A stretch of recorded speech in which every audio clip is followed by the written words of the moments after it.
doing. It's really a pleasure to have Manish Raghavan today. He is our very own professor in the IT group at the MIT Sloan School of Management and jointly appointed in EECS at MIT. He studies how algorithmic decision-making impacts society in a number of ways and focuses on AI bias, AI fairness, but also in this case, what users want, which I think is a really, really good topic because we are, in the midst of trying to understand how platform design is creating so much opportunity for optimization, but still seemingly pissing everybody off at the same time. How is it that we can focus so much time, energy, and effort on optimizing and yet create so much unhappiness, mental health issues, and general, feelings of being disgruntled? And I think in the model that Manish is going to present today, but I'll let him speak for himself, that this can be explained by a mismatch between what platforms are optimizing on and how users have preferences that are inconsistent, how those two things work together to create this mismatch. I'm really excited to have you, Manish, as we all are. So with that, I will let you take it away. Great. Thanks so much. And yes, that was the perfect setup for what I'm going to be talking about today. And so I'll be talking about some joint work with John Kleinberg and Sindhu Malinathan on this question of how do we understand what people actually want and how do some behavioral insights about inconsistent preferences tell us more about that. And the starting point is exactly where Sinan brought us to, which is this pervasive feeling that something is broken with social media. We talk about things like addiction. There's studies that show that just deleting your accounts altogether can make you happier. We have all sorts of problems with misinformation across these platforms. And so, as Sinan said, there's this paradox that these companies have tons of money and resources. They're spending a lot of money to try to solve these problems. And yet it feels that nobody's really happy, or many people are quite unhappy in these big social problems that we're dealing with. So one of the things you might want to do in face with this is to figure out why. Right? What is the cause of this problem?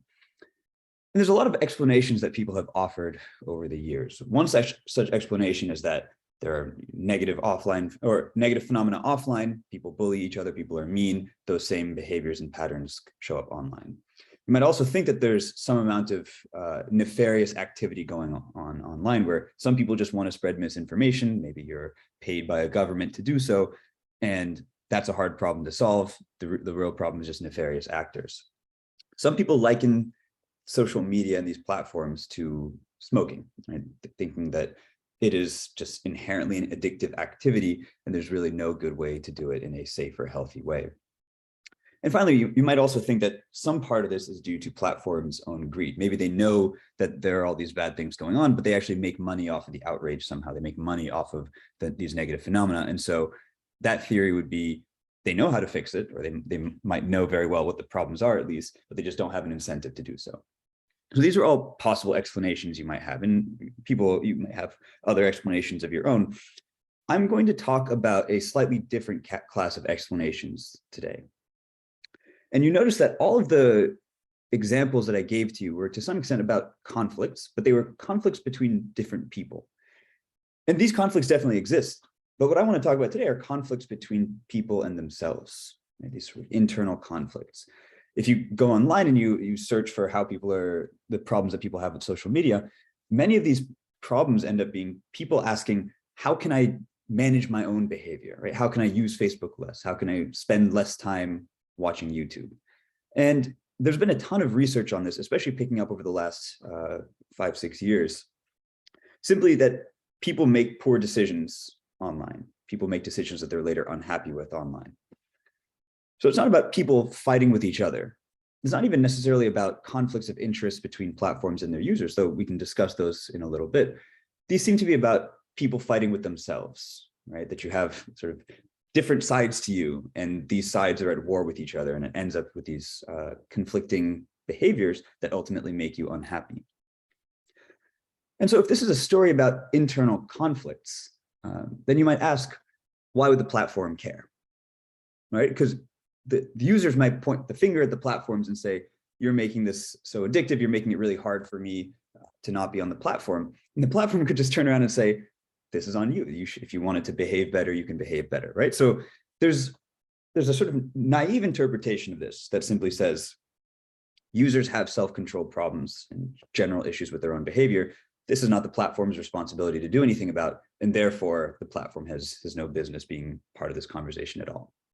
And I want to try to push back against that. And I want to suggest that instead, the deeper problem here lies with the technical foundations on which these platforms are built. Okay, and I want to go into exactly what those are, but to do so, I'm going to tell you a story. And that story starts with me at a party at my friend's house, and I sit down at the table, I'm talking to some people, and the host of the party puts down a bowl of chips in front of me. And so because I, as you might think, lack self-control sometimes, I start eating these chips one by one. And eventually this bowl is empty. I've gone through the entire thing. And my host at this point is walking around the party, notices this empty chips bowl, and infers, oh, people are eating the chips. They must have really liked the chips. Let me go refill the bowl. And so the host refills the bowl, they put it back down on the table, and now I'm back at square one, where I'm sitting down at this table, and there's a big bowl of chips in front of me. And the process repeats itself. I finish off the bowl. Maybe this repeats a few times. And at the end of the day, I end up feeling like I ate too much. Right? It's clear to see why I might be, in retrospect, a little unhappy with my behavior in this particular example. Right? Now, it's not clear why, right? Because obviously I made all my own choices. Nobody forced me to eat the chips. Right? So at least one problem here is that I have poor self-control. But there's a second problem that is not specific to me. And that problem actually comes from the host. Because what the host did is when they walked around this party and saw this empty bowl, oh, sorry, this is a mistake in the slides. This should say host inferred preferences from behavior. This is the problem with editing your slides right up until the last minute. The host inferred my preferences from my behavior. They saw that I had finished eating all these chips. Then they inferred that this was because I wanted to be eating the chips, right? But obviously, in this particular instance, my preferences were inconsistent over time. In the moment, I wanted to be eating the chips. But after the fact, when I look back after I'd gotten home, I wish that I had eaten fewer chips. So the assumption that my host is making here, which turns out to be problematic, is often known in the literature as a revealed preference assumption, that my behavior reveals my preferences. I do what I want to do, okay? And it turns out that this assumption on the part of the host contributed to the negative phenomena that I was experiencing, right? If it had just been the one bowl of chips, I would have just had that one bowl of chips and that would have been it. But because the host kept refilling the bowl, this actually exacerbated my own self-control problems. Now, why am I telling you this story about me at a party? Well, it turns out that this is the basis of what many platforms do online. For instance, if you look at what Netflix will do when they're recommending you movies to watch or TV shows, they'll look at the history of what you've watched in the past and infer that this is what you wanted to watch and then show you more of that stuff, right? So this revealed preference assumption, the fact that I can infer people's preferences from their behavior, is the basis for a lot of optimization on these online platforms. And I'm going to argue that this is actually problematic. And in fact, if we did sort of a better job at understanding what people actually want, we might mitigate some of the problems that we have. The solution to this, though, is not necessarily what might seem to be the obvious solution of just ignoring behavior, right? You might look at this and say, oh, I see the problem. People's behavior doesn't tell me what they really want, so I should just ignore all my behavioral signals altogether. But you might have felt slightly different about this story if I told it about a salad bowl instead of a bowl of chips, right? Let's say we walk through the same story. I sit down, there's a salad bowl in front of me. I eat some salad, host comes by, see the salad bowl is empty, and refills the salad bowl. This somehow doesn't feel quite so problematic. Maybe I walk away from this and said, that was a really good salad. I'm glad I had lots of it. I feel pretty healthy, right? And so we have this intuition then that there's different relationships we might have between our behavior and preferences. Maybe that relationship is one thing for chips and a different thing for salad. And in general, this revealed preference assumption exists for a reason, right? It's not the case that everything you see on Netflix is irrelevant to you, right? It seems to mostly work. You get pretty good recommendations. But it also seems that around the margins, it creates some overconsumption and some regretful consumption for certain types of goods or for certain types of content. And so the goal of today, and what we're going to try to get at, is how can we characterize the conditions under which the revealed preference assumption is actually a good one, and use that to then design platforms accordingly. Or in other words, how would I design my platform differently if I had a better understanding of what parts of the platform behaved more like chips and what parts of the platform behave more like salad? And to do this, I'm going to draw on some literature in sort of the behavioral econ and psychology literatures. So think of things like time discounting or time inconsistency and discounting and so on. These are all what I'd call multiple selves models, right? Which think of us as humans as really divided into multiple selves with different preferences and who are active at different times. The way that we're going to divide this up is quite common. We're going to refer to these two selves as system 1 and system 2. So system 1 is impulsive and myopic. So it makes short-term decisions, things that make you sort of push towards instant gratification, but don't necessarily take into account long-term behavior. The other system is system 2, and system 2 is more forward-looking and thoughtful, that engages in long-range planning. And in general, we'll consider system 2 to be the user's true preferences. So in my chips example, system 1 was the part of me that was eating chips one after another in the moment without really thinking about whether I wanted to be doing that. And system 2 was the part of me that after the fact looked back and said, I wish I hadn't eaten so many chips. For the purposes of today, we're going to talk about system 2 as if it's the user's true preferences. These constitute some of these long-term values and preferences. We can talk a little bit about how you might relax this, but for simplicity, I'm going to focus on system 2 as the goal, as the part of the person that we actually want to make happy. Now, what evidence is there that, other than this story about chips that I told you, that we have these multiple different selves? There've been some really interesting empirical experiments on this subject. One was in the context of people buying groceries. And they often frame this in terms of what we want to have versus what we should have. And so if we think about that distinction for groceries, let's think about the distinction between what we buy at a grocery store in person versus what we order online. Now, it turns out if you look at the distribution of items that people buy in person, it tends to contain more of these items that we want. Things like ice cream, the gum that sits by the checkout counter, the stuff that you don't really need, but you want it in the moment. The things that people buy online tend to be more things that they should have. Vegetables, the staples that you actually need for your day-to-day consumption. These are the things that you think you should have. And we can maybe speculate as to why that distinction occurs, right? In the moment you're buying you're shopping in person, you see the ice cream in front of you and you want it. It's sort of visceral. But that part of your brain isn't really activated when you're online and ordering for groceries that'll show up later today or tomorrow, because you're a little bit more removed from it. The same phenomena occur when we think about movie consumption. So this was a study from 2009, which is back in the day when you could both mail order DVDs and also stream things online. And again, you can see a distributional difference between the things that people stream versus the things that you order for yourself to watch later. This distinction between the movies that you want to watch right now, these action movies perhaps, versus the movies that you think you should watch, documentaries or award-winning movies and stuff like that. Okay, so there's some evidence that in our offline behaviors, we have this distinction between things that we want and things that we should have. And in particular, that there's different contexts and different situations under which different parts of our brains are activated. There's also some evidence that this takes place online as well, right? If I sort of map this analogy onto a particular phenomenon online, we might think that what we want to do is share content that is exciting, provocative, and so on. But the things that we think we should do are share accurate content or share useful information, right? And this comes from some experiments that have been done by many people here at Sloan, thinking about how misinformation travels much faster than factual information. But also, if you ask people what they want, and if you sort of try to figure out their true preferences on the subject, people don't want to share misinformation. It just happens to be the case that they do, but when they engage the reflective parts of their mind, they'd actually prefer that they share accurate information. Okay, and just to drive this point home a little bit more, we might— Sorry, Manish. Yeah.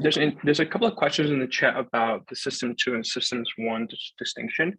One in particular, is there such thing as like, a hybrid system of preferences? Like maybe the real preferences lie somewhere between systems 1 and 2, which is what Emma's asking. Essentially, it seems a bit of an extreme to go to the fully rational or the fully emotional side, maybe somewhere in between where the real preferences lie. Yeah, so that's a good question. One way to view it is, I haven't sort of given you any precise psychological specification of what system 2 is. And the way I'll ask you to think about it for the purposes of this talk is to simply think of system 2 as somebody's true preferences. Maybe that's a mix of their emotional selves and their rational selves, right? But I don't want to sort of pin it down to any one particular psychological thing. What I'd like to do is just say, if you can accept that there are things that we do in the moment, and then there's long-term preferences that we have, I want to think about how we can steer more towards those long-term preferences. Okay? Yep. Makes sense. Great. Thanks for the question.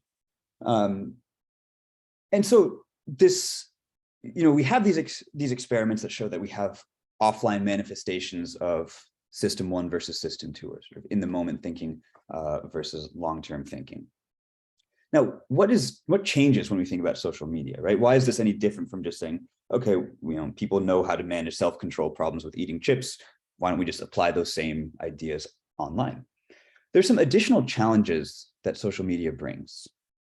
And one is that platforms have the ability to engage in content curation, right? They have this infinite ocean of content to choose from, and they can choose exactly the thing to put in front of you that is going to generate the response that they want, right? This is in some sense analogous to a company being able to bioengineer chips with just the right amount of salt and fat and so on for your particular taste buds, right? So they're sort of very able to personalize to the thing that really gets you. There's also a sense in which platforms are not just giving you content, they're designing the environment in which you're consuming that content, right? So in my chip eating analogy, this would be not just choosing what chips to put in front of me, but also designing the party layout, right? Maybe they can put bowls of chips all over this party and force me, there's no way I can avoid them, right? I have to sit in front of one of them. So in that sense, they're designing more than just what I consume or what they recommend for me to consume, but also the environment in which I do so.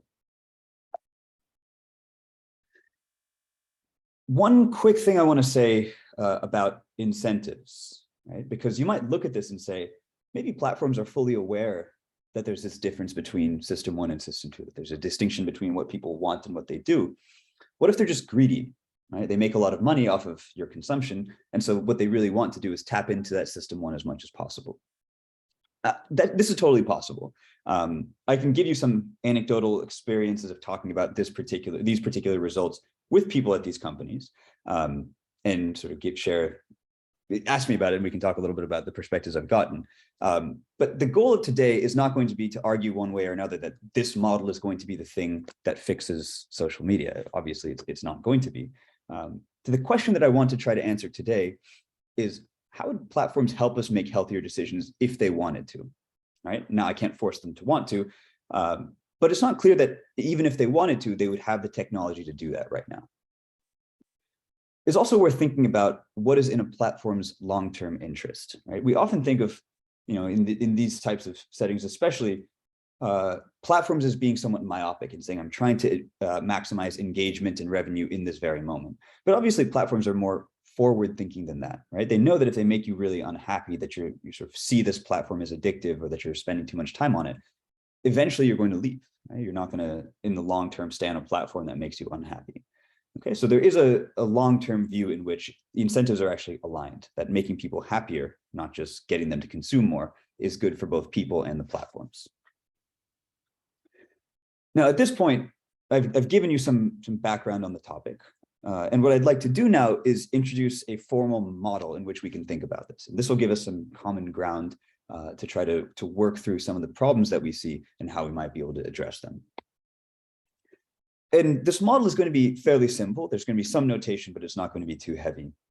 The basic structure of this model is one of linear consumption. What I mean by linear is think of a platform like TikTok or Instagram or Twitter that simply selects a sequence of items for you to consume, and you scroll through them as long as you want to, and at some point you leave. Okay, so you go from one time step to the next, and at every time you have a single choice. That choice is either, do I stay on the platform and consume the next piece of content, or do I leave and do something else with my time? Maybe go play outside, maybe go talk to a friend. Okay, and in this model, there's going to be some value that you get. You get some value for consuming content. This stuff is to some extent valuable, but you also get some value if you leave the platform and do something else with your time. Okay, so these V sub t's are the values that you're getting for consuming content, and you have this fixed outside option of W, which is what you could be doing instead. And I want to model these system 1 and system 2 as two separate sets of preferences, right? And those two sets of preferences are going to lead us to different behaviors. Okay, so I'm going to describe to you what system 1 and system 2 look like in this model. System 1 is, as we said, the impulsive one, and the asymmetry between them in this model is that system 1 gets to act first. Okay, and what that means is I'll model this as there's some fixed probability that any piece of content has that it engages your system 1. Okay, and if it engages your system 1, this is when you automatically scroll on to the next thing. You don't even think about whether you should leave or not. Your system 1 is engaged, and so you just mindlessly consume the next thing. This is akin to me just eating one chip after another without really thinking about it. That's system 1 being engaged. Okay. Now, with the remaining probability, system 1 loses interest and does so temporarily. And when that happens, decision-making control gets handed off to system 2. Okay. So with some probability P, system 1 just scrolls on to the next thing. With some probability 1 minus P, system 2 gains control over decision-making. Now, how does system 2 make decisions? As we said before, system 2 uses long-range planning, but of course is only in control this 1 minus P fraction of the time when system 1 chooses not to act. As we said, there's going to be some value for each item that system 2 is getting. This is known in expectation to the person. And they also have some outside option, which is what they could be doing with their time. And the only additional thing I'm going to introduce into this model is some notion of diminishing returns. It can't be the case that you forever continue to get value from scrolling on Twitter indefinitely. At some point, you lose interest in the platform and you don't want to be there anymore. And the way that we're going to model that is we're going to have some probability Q. And at each time step, system 2 maintains its interest in the platform with probability Q. With the remaining probability 1 minus Q, system 2 decides it's done and receives no further utility. And so I've chosen to model diminishing returns in a fairly simple way, which just says I get some value out of the platform until a random time. At that random time, my interest falls off a cliff and I get 0 value from being on the platform forever, or until I leave and come back later. Okay. And so you can see that once I do that, clearly I'm getting 0 value for being on the platform, as compared to my outside option of where I could be getting value W from going and doing something else. And so in a fully rational world, I would leave at exactly this time, right? Once I start to get 0 value from the platform, why don't I just leave and get my outside option instead?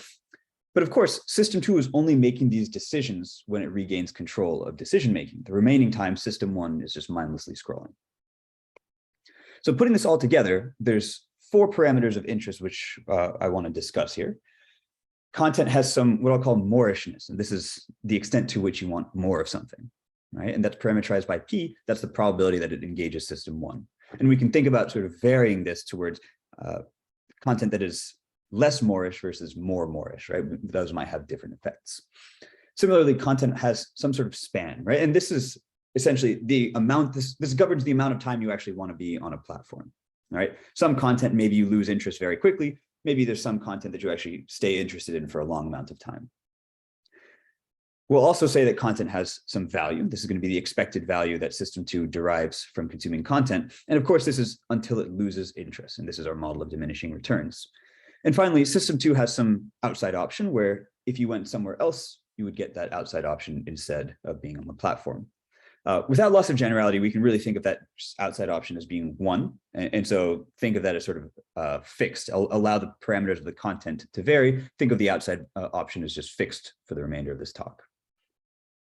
And just to summarize behavior with respect to these parameters, it's quite simply can be summarized as follows. At every time t, system 1 is active with some probability, and system 2 is still interested with probability q to the power t, because this means every piece of content you maintained your interest all the way up until now. And behavior can be summarized quite simply. If system 1 is active, you continue on to the next piece of content and you stay on the platform. Otherwise, system 2 gains control and checks, is my expected net utility in the future positive? And if so, stay on the platform. Otherwise, system 2 decides to leave. Okay, I want to pause to just check on the questions in the chat. Okay, please feel free to interrupt me if there are any questions for me to address. Now, in the language of this model then, right, I've told you sort of what behavior looks like. There's two things that you might be interested in measuring here, right? Or that's what I want to claim. The two things that you might be interested in are utility, how happy is someone, and engagement, how much time do they spend on the platform, right? In some sense, these are the parameters of interest because the user cares about their happiness, and the platform maybe cares about their engagement, definitely gets to observe their engagement. And so we might want to know, what do these quantities look like and how do they differ, right? And I've drawn this picture in the top right corner of this slide to basically summarize what behavior looks like. There's some period of time where a user, where system 1 or system 2 is still interested and that user is deriving value from being on the platform. Then there's a certain point at which system 2 loses interest, but the user remains on the platform while their system 1 is continuing to mindlessly scroll. Okay, and so this is sort of the overconsumption period where somebody is on the platform but unhappy about it. Now, how can we use this to figure out what utility actually looks like?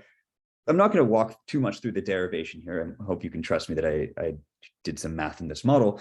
But basically, the way to derive what utility looks like in the language of this model is to think of these two different phases of existence on the platform.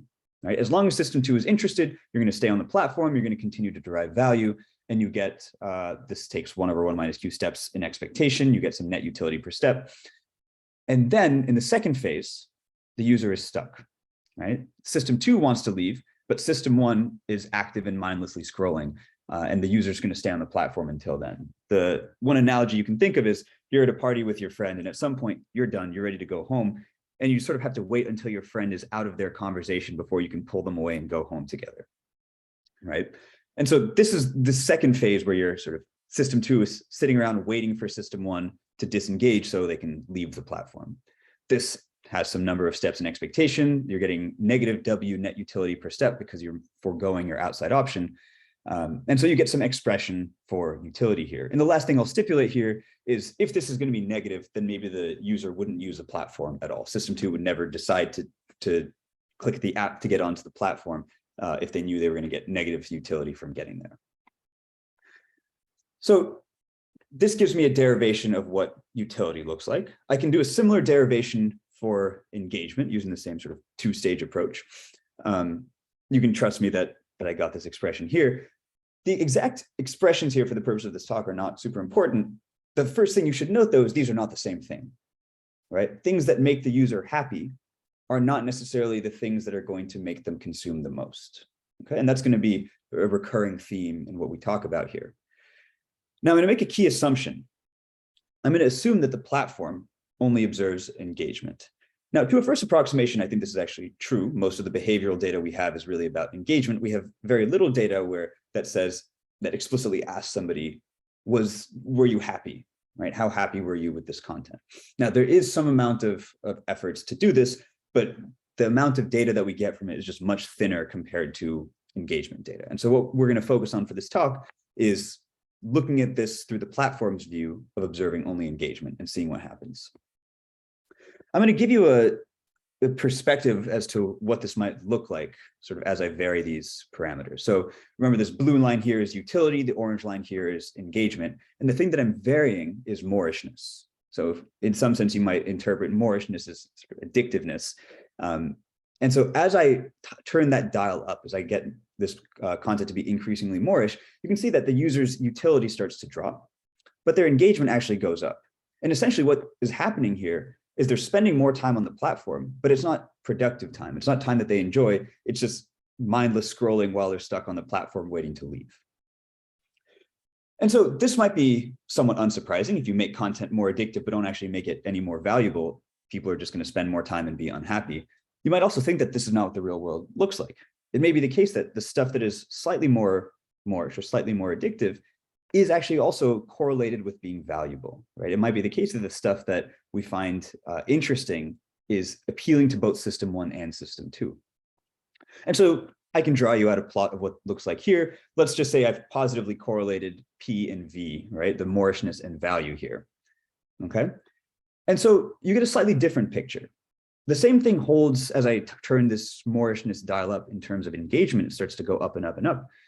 But you see that there's some alignment actually, right? There's some period or there's some part of the space where the users are actually getting happier. They're spending more time, but their value is actually increasing from this.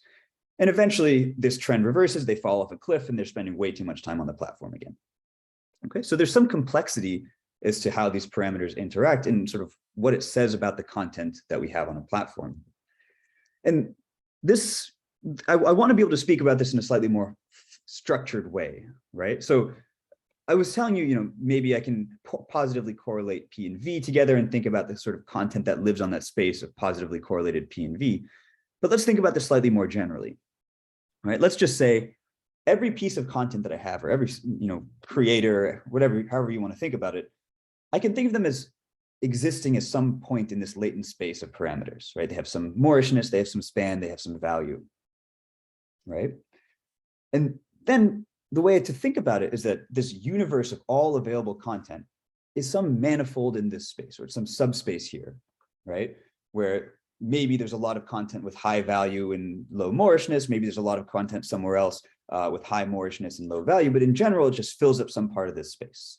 Now, this space is unobservable to the platform. They don't really know what these parameters P, Q, and V are, but they're sort of, as they change the content that they show people, as they experiment and engage in engagement optimization, they move around implicitly through this space. And I use this phrase engagement optimization to describe what a platform is doing. Let's be slightly more precise about what I mean by that. What I'm going to say is, again, we have this space of all available content. And this platform is constantly experimenting. It's showing this stuff over here. It's showing that stuff over there. And the whole time it's measuring engagement, right? It's measuring how long do people spend given that I show them this type of content versus that type of content. And so I'm going to abstract away that entire process and assume that platforms are good at it because this is the part that they spend billions of dollars on, and assume that they're good at, given sort of a set of possible content, choose the content that gets the most engagement. And I'm going to let omega t represent the point in space that that sort of maximizes this engagement. Now, again, the platform isn't directly observing this space. They're just doing some pseudo random walk around this space. But eventually they reach this point that has the highest or near highest engagement. And I want to contrast that to perhaps what the user would want, right? Because if you let the user pick, let's say they had perfect knowledge and they saw this space of all available content, what's really in the user's interest is to get the thing that makes them the happiest, right? Which I'll call omega S. This is the thing that maximizes utility. Now, there's no guarantee that there's any relationship or any good relationship between these 2 points, the thing that the platform actually does and the thing that the user actually wants, omega T and omega S, right? So what this is saying sort of intuitively is that the type of content that we get from maximizing engagement can be quite different from what we would get from maximizing utility, okay? Now, why have I built out all this machinery? I want to be able to make this slightly more structured, right? And so once we've built up all of this machinery, we can actually try to make this formal, right? Can we actually characterize what this misalignment looks like? Yes, we can say they're different in general, but it doesn't actually put a lot of structure on it. What I want to be able to answer is specifically, why are they different? What structural properties of this content manifold lead to this misalignment, right? Is it, some manifolds have a really nice shape where there actually isn't a large misalignment, and some manifolds have a shape where there is a large misalignment. And going through, without going too much into the details of the math here, it turns out you can prove a theorem that essentially says the following. Let's say utility maximization and engagement maximization lead you to different points. There's only 2 possible explanations for why this is the case, okay?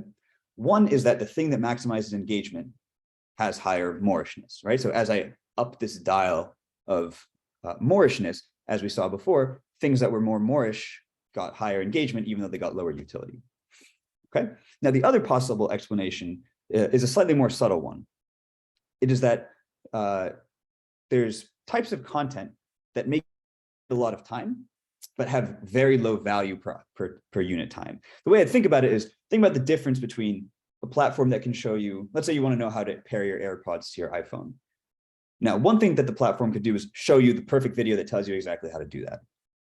But another thing they could do is show you a sequence of slightly wrong videos where each one gives you a little bit more information. And at the end of the day, yes, you've learned how to pair your AirPods to your iPhone, but it took you much longer to get there. Now, you notice that the first of these explanations was about this sort of system 1, system 2 misalignment that we had. The second one of these explanations was just sort of a general conflict between a platform wanting to string you along and keeping you there for longer without actually providing your utility. Okay, now, why is this useful? Why is this characterization actually useful to us? Because maybe what we really want to ask is engagement maximization always a bad idea? Okay, and I want to take you back to that example I showed you before, where there was a period of time where there was positive alignment between utility and engagement. And if the lines had ended there, right, let's just say there wasn't enough, there was no content where I could really turn up that dial of Moorishness all the way to 100, right? Let's just say that, there's a limit to how far I could go. Then actually it would turn out that engagement maximization works quite well. The thing that maximizes engagement also is the thing that maximizes utility or gets close to it. And that would be this picture on the right here. In this large space of all available content, engagement maximization makes people pretty happy. Okay, can I characterize using my conditions exactly when that would happen? And again, we can do this in this the language of this model. Let's say I give you the following conditions, right? Let's say I guarantee you that for all the content on your platform, none of your content is too Moorish, right? There's sort of a bound on how Moorish any content available to you is. And also that there's sort of roughly equal value among all content. There's some variation, but it's not too large. Then you can prove a theorem that says engagement maximization actually leads to this near maximal utility. In other words, what this says is, if we had these guarantees, or if we knew something about the content manifold, we could say that this content manifold contains salad, essentially. It contains things where engagement maximization is actually a good thing for the consumer, right? And so this now starts to tell us a story about when should we actually engage in engagement maximization, and how would we know, right? How would we know if we're in a situation where engagement maximization is going to lead to making people happy? And that leads me to this last piece that I want to talk about, which is, once we have these characterization of different types of manifolds, the junk food manifolds versus the salad manifolds, how would we be able to learn from data, from whatever a platform observes, which type of manifold we actually have, right? Some manifolds contain junk food. Engagement maximization leads to bad outcomes. Some manifolds contain salad. Engagement maximization leads to reasonably good outcomes. And the problem, which you might set up as sort of a learning problem, is how could we tell them apart? Right? If you were a company, how would we actually do this? I'll give you a few examples of strategies that you might be able to use. And with the understanding that this is in no way exhaustive, right? This is exactly where platforms, I think, have a lot of room for creativity and flexibility in trying to do this learning task. So the three examples I'll go through with you are trying to use survey data, even small amounts of survey data, exploiting user heterogeneity, and then thinking to concrete design choices that are sort of not necessarily content related, but affect how people interact with content. And I'll do this reasonably quickly because I do want to leave some time for questions. But let's say we try to take the first of these approaches to incorporate survey data, right? Typically, platforms collect small amounts of survey data. This is not going to be enough for optimization, but you could think of survey data as sort of asking the question after the fact, are you happy with how you spent your time? And this might be a better signal on system 2's utility or preferences, right? So are there creative ways that we could try to use that survey data to understand content manifolds? It turns out the answer is yes. You don't need to be able to use system 2 data or survey data for direct optimization, you can even do things that look quite simple. You can prove a theorem that says, if a manifold looks like a junk food manifold, there's a negative correlation between utility and session length. So if you run these surveys and you just do a regression of how long do they spend on the platform, how happy did they say they were, you'll see a negative correlation for junk food and a positive correlation for salad. And you can sort of prove exact bounds on this, which I'm going to hide for now. But this doesn't require a ton of survey data, right? I might need far less survey data than I have system one behavioral data, but it might still be enough to just run this simple regression and see what I get. We could also think about exploiting user heterogeneity, right? Let's say, there's some differences between users. In particular, this whole time we assumed that some outside option was fixed, but let's just say there's some variation, right? Some people have high outside options and some people have low outside options. It turns out that might be all the variation you need to try to tell the difference between junk food and salad. In particular, and this might be somewhat intuitive, if I start to make changes and I see people's session lengths increasing, but some people start dropping off the platform because their outside options are high enough that they're not even willing to start using the platform in the first place, this would suggest that, yeah, the people who stay are spending longer, but people are leaving because it's making them unhappy, right? So even this amount of heterogeneity might get us some mileage here. Now, the final thing I want to talk about is this idea that we might be able to think about how design choices interact with content in predictable ways, right? In particular, let's talk about two specific design choices. One on the right, you see from Instagram, where you can set an option to remind yourself to take a break every 10 minutes. Okay, and this will interrupt you and say, okay, do I want to go back on this platform? You can think of this as decreasing Moorishness, right? It'll disengage my system one and make it more likely to activate my system two, at which point I might be more likely to leave. Similarly, autoplay, which is sort of this YouTube thing, does the opposite, right? It makes it more likely that my system one stays in control, that it just automatically goes on to the next one without me thinking about it, without me even having to click a button. And you would think that this should increase Moorishness, right?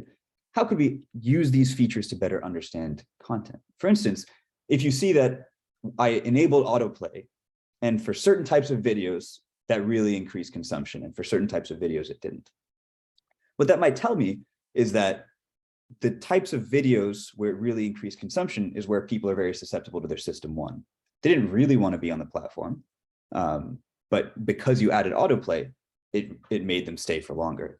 Whereas if autoplay didn't make a big difference, you might then think, oh, the people who are here really want to be here. I've just made it slightly easier for them to go on to the next video. But even if I didn't do that, they would have wanted to go on to the next video anyway. Right? So these are the ways that we might be able to use these design choices that have predictable impacts on our consumption patterns or on these system one, system two divides to better understand the content that we have. I'm going to close with sort of taking a step back before we take some questions. And this is based on some ongoing work with John Kleinberg, Jens Ludwig, and Sendhil Mullainathan to start to think about these behavioral foundations on which platforms are built. Now, how do we interpret what went wrong in this story, right? Fundamentally, we had some data on people's behavior, we had some algorithm, and we used that to make some actions, right? Recommendations or sort of any sort of design choice on the platform. We were using this data on behavior to dictate what actions we were going to take. But we were doing something implicit in the middle, right? We were taking this data on behavior, we were putting it into an algorithm, and that algorithm was then trying to back out what people wanted in some sense, right? Your preferences. And then the actions that we take are, of course, predicated on those preferences. So this is the algorithm design part of the loop. But there's also a sort of loop going the other direction that I think we should think a lot about, which is how do we get from preferences to behavior, right? Given that a person has certain preferences, what dictates the way that they behave? And this is often we think of as a user model, right? And these are the types of models that we see in psychology and behavioral science that say, here's what people want, here's how that dictates how they act, right? And so in some sense, you should view an algorithm doing this task is trying to invert this user model, right? The user model is going from preferences to behavior, algorithms going from behavior to preferences. And so there needs to be a sort of agreement between the model, the user model, and the algorithm, right? If, for instance, there's a mismatch, the user model says one thing, but the algorithm says another thing, we shouldn't expect our inferences from the algorithm to be truly reflective of people's preferences, right? There has to be a symmetry between the way that people behave and the way that algorithms draw inferences. And so the problem in sort of one picture that we identified here was a mismatch. There was a mismatch between the algorithm, which was engagement optimization, and the user model. And viewed this way, there's actually a lot of other mismatches we should start to think about online, right? There's a study recently on differences in in-group bias based on sort of different levels of automaticity and tasks on Facebook. There's people have preferences for diversity that they don't actually express through their behavior. People have preferences for descriptive norms. When you see a certain set of recommendations online, not only does that influence what you click on, but it also influences your perception of what everyone else is watching, what the world looks like. There's also people have preference or dynamic preferences where what you see changes what your preferences are going to be in the future. And so there's all sorts of different things you could list here. And essentially each one of these is saying, here's a particular cognitive model or psychological model that says people don't do exactly what they want to do. And there's very structured, specific ways in which that manifests. And that suggests we should build these algorithms as inverters of these user models, where we have these structural differences between what people want and what they do. We need to encode that when we learn from people's behaviors. So just as a quick summary, algorithms are increasingly interacting with human psychology, right? Our behavior is feeding into these algorithms. Misspecification of that behavior can then lead to these negative social phenomena. For instance, people share more misinformation than they would like to, right? Now, if our misspecification is that people do exactly what they want to do, we would never learn that. We would never learn that people actually have this true preference for reliable and accurate information. And so the conclusion that we should draw here is that a better understanding of psychology is going to lead to algorithms that work better for people. And that is the goal sort of the movement behind this work and what I'm hoping we can get into in this discussion. Thanks for your time. Please feel free to reach out to me if you have other questions and looking forward to the conversation. Thank you, Manish. That was awesome. Really, really important work. I wanted to start with a question. I feel like this should kick off an ongoing discussion in our group and in our broader community, because I think this is such a thought perspective. I had many questions, but the one that comes immediately to mind is this idea that on one side you have the user maximizing utility, which is a fine way to think about a consumer or a human being. And then the other one, you have the company maximizing engagement, but really, in a sense, there is a step before utility on the consumer side, which is behavior, right? And there is and engagement is the behavior to a step out for the company, which actually is profit. Yeah. And so I'm wondering where the profit maximization concept should enter here. Yeah, so this is a great question. Here's one way that I would view it. Let's say that you as a firm think that your profit is some combination of how much money you're making now and how much money you're making in the future, right? Now, it's clear that how much you're making money now is very directly related to engagement, right? You get ad revenue per click. But let's say you think that the amount of money that you make in the future is some combination of engagement in the future, but also how happy people are because they need to be using your platform in the future, right? They can choose to go somewhere else. They can choose to not come back. So if you believe that, then a reasonable specification of a platform's profit comes from something that lies in between engagement and user utility, right? And I guess my point here is supposing your misspecification was that engagement and utility are actually the same thing, right? That what people do is what makes them happy, and therefore, if they're using the platform more, they must be happier, right? I might look at that and say, great, let's go all in on engagement. Let's maximize that because that's going to make people happy now. It's going to make people happy in the future. It's going to make me money now. It's going to make me money in the future. But as soon as you start to see that there's a disconnect between these two things, even if you have a slight preference for making people happy, you have to deviate from this pure engagement maximization. Yeah, I mean, I think just as a follow-up, you'd have to then consider the cigarette smoking example, right? So it's like my behavior is a function of my addiction. That maximizes profit, but sort of derails my long-term and short-term utility in a sense, but like I just can't stop, right? Yeah. And so this gets into some organizational questions about how forward thinking can a platform actually be, and so on. I do think it's almost like the even worse example of cigarette smoking, because this won't kill you, and therefore you will be adding profit to the platform for even longer. Whereas like Philip Morris is optimizing some other function where lifespan is also a variable that's being affected in a. Yeah, the one thing I'll say to that is I think there's an empirical question, right? Because there are pockets of platforms that feel healthy, and there are pockets of platforms that feel unhealthy. And part of the goal behind what we were doing here is to point out that there's heterogeneity here. It's not like the entire platform is nicotine, but it's also not that the entire platform is just rainbows and sunshine and happiness, right? There's some heterogeneity here. And part of the goal should actually to try to understand that heterogeneity. And then if you're a well-intentioned platform, or if you believe that utility is actually in line with your profits in the long run, this gives you an incentive to then steer towards the pockets of the platform that are more healthy than others. Yeah.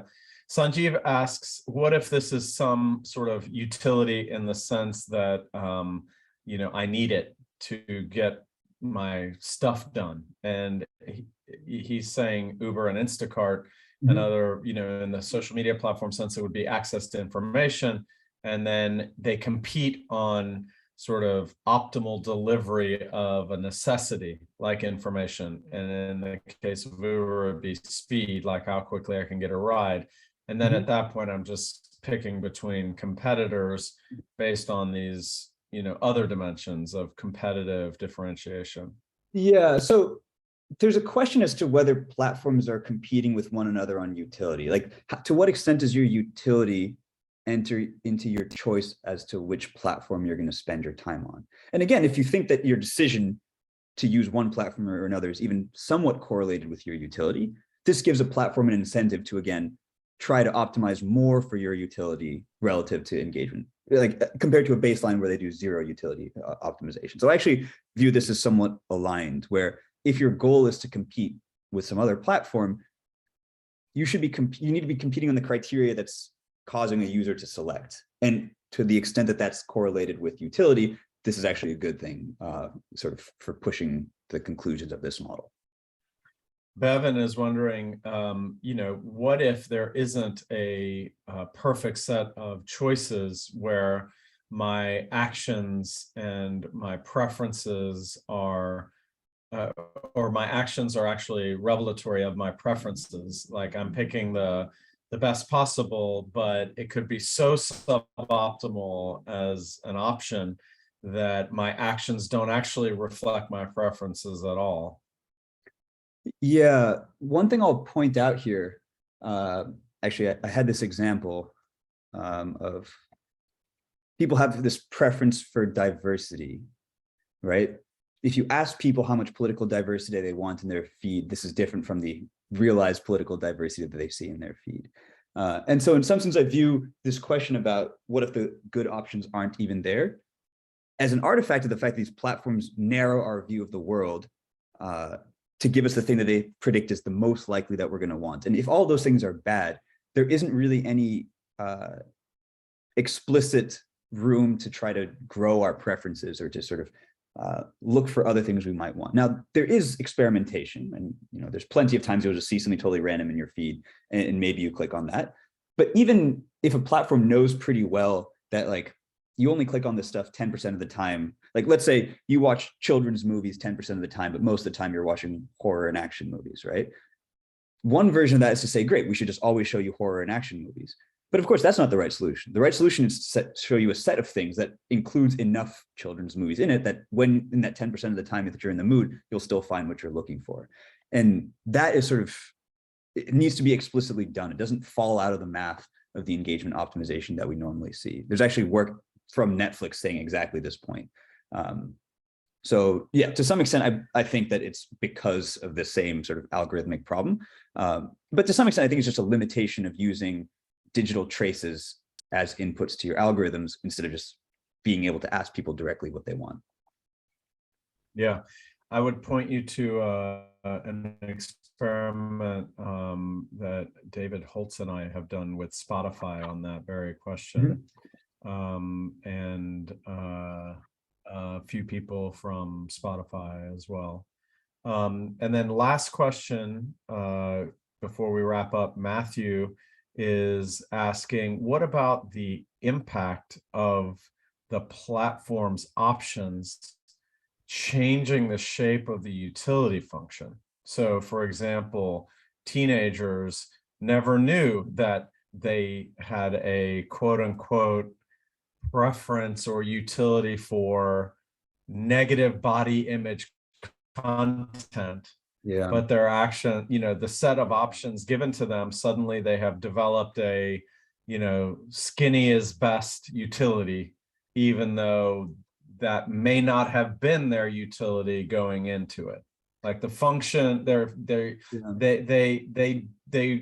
would report in surveys and or through revealed preference that, skinny and fit is best, but they didn't think that way until the design shaped their utility function. Yeah. And so this, I think, is tying into this last point I have on the slide here about preference dynamics, right? That what you show people changes what they want or what they think they want. I think we're still at the stage of trying to understand from a technical perspective, what does it mean to have that control? What can you do with that control? There's a separate sort of policy question of who should wield that power, right? This control clearly exists. What you show people does change their preferences. To what extent, we still need to figure out. Maybe it's more pronounced in children. But what do you do about it? Should it be YouTube's sole power and responsibility to say, now we're going to take a normative stand that this type of content, yes, we know we can get people to like it, but we don't think we should. And so we're going to downrank it. And that's actually what they've done in sort of some of these radicalization contexts where it's like, yes, we could show people this content and yes, it would radicalize them. We are going to try to figure out what content that is and explicitly downrank it in our curation. That is a normative stand that they have taken. They didn't have to do it. And there might be platforms that aren't doing it, right? There might also be platforms that are using that in an irresponsible way. They're saying, maybe we don't like this sort of political organizing on in a particular country. We know that if we show this content to people, they're going to, buy into this movement more, and therefore we're just going to prevent it altogether or downrank it. Again, could do it. It's a normative stand they could take. And so it becomes slightly unclear once you realize that this power exists, who should have it and what they should be allowed to do with it. And I don't have good answers there. I don't think anyone really has good answers there right now, but it's definitely a fruitful area of research going forwards.